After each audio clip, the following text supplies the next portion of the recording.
ബഹുമാനപ്പെട്ട പ്രധാനമന്ത്രി നാളെ വരുന്നുണ്ട്. അദ്ദേഹത്തിന് പത്തനംതിട്ടയെക്കുറിച്ചും കേരളത്തിനെക്കുറിച്ചുമുള്ള കാഴ്ചപ്പാട് അദ്ദേഹം നാളെ പറയും. പത്തനംതിട്ട ഇന്ന് കേരളത്തിലെ തന്നെ ഏറ്റവും വികസനം നടക്കാത്ത ഒരു ജില്ലകളിലൊന്നാണ്. ഇന്ന് നമ്മൾ ഈ ജില്ലയുടെ കാര്യം നോക്കിയാൽ ഒരുപാട് യുവതിയുവാക്കളുണ്ട്. പക്ഷേ ഈ ജില്ലയ്ക്കകത്ത് തൊഴിലവസരങ്ങൾ നൽകുന്ന ഒരു ഇൻഡസ്ട്രി പോലും ഇന്നില്ല. ഒരുപാട് ടൂറിസം പൊട്ടൻഷ്യലുള്ള ഒരു ഏരിയയാണ്. ഇപ്പം അഡ്വഞ്ചർ ടൂറിസം ആയാലും ഹൈ റേഞ്ചിലെ ഇപ്പം പല രീതിയിൽ ഇപ്പം റിലീജിയസ് ടൂറിസം ആയാലും ഇപ്പം ശബരിമല പോലെ വലിയ ലോകപ്രശസ്തമായൊരു തീർത്ഥാടന കേന്ദ്രമുള്ളൊരു സ്ഥലമാണ്.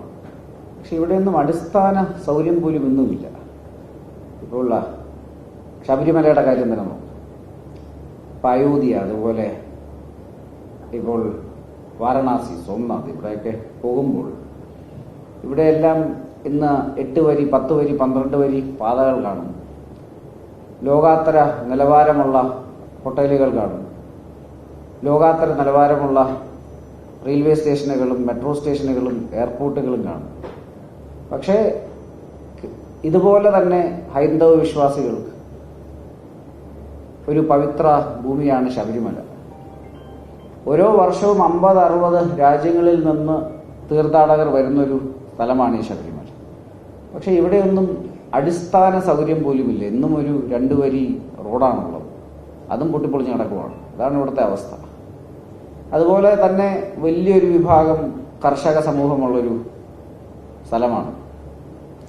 ഇപ്പോൾ ശ്രീ നരേന്ദ്രമോദിജി ഭരിക്കുന്ന ഭാരതീയ ജനതാ പാർട്ടി നമ്മൾ നയിക്കുന്ന ഓരോ സംസ്ഥാനങ്ങളിൽ, ഈ സംസ്ഥാനങ്ങളിൽ നമ്മൾ ഇന്ന് ഡ്രോൺ ഉപയോഗിച്ച് നാനോ ഫെർട്ടിലൈസർ കൊടുക്കും. ആർട്ടിഫിഷ്യൽ ഇന്റലിജൻസ് ഉപയോഗിച്ച് ക്രോപ്പ് പാറ്റേണും വെതർ പാറ്റേണും എല്ലാം മാസങ്ങൾക്ക് മുമ്പേ കൊടുക്കും. പക്ഷെ പത്തനംതിട്ടയിലെ ജനങ്ങൾ, അവിടുത്തെ കർഷകർ, അവരിന്നും വന്യമൃഗ ശല്യവും കാട്ടുമൃഗ ശല്യവും കാരണം പുറത്തിറങ്ങാൻ പറ്റാത്ത അവസ്ഥയിലാണ് അവിടെയുള്ളത്. അതുപോലെ യുവതി യുവാക്കൾ, അവർക്ക് തൊഴിലില്ല. ഏറ്റവും കൂടുതൽ പ്രവാസികളുള്ള ജില്ലകളിലൊന്നാണ്.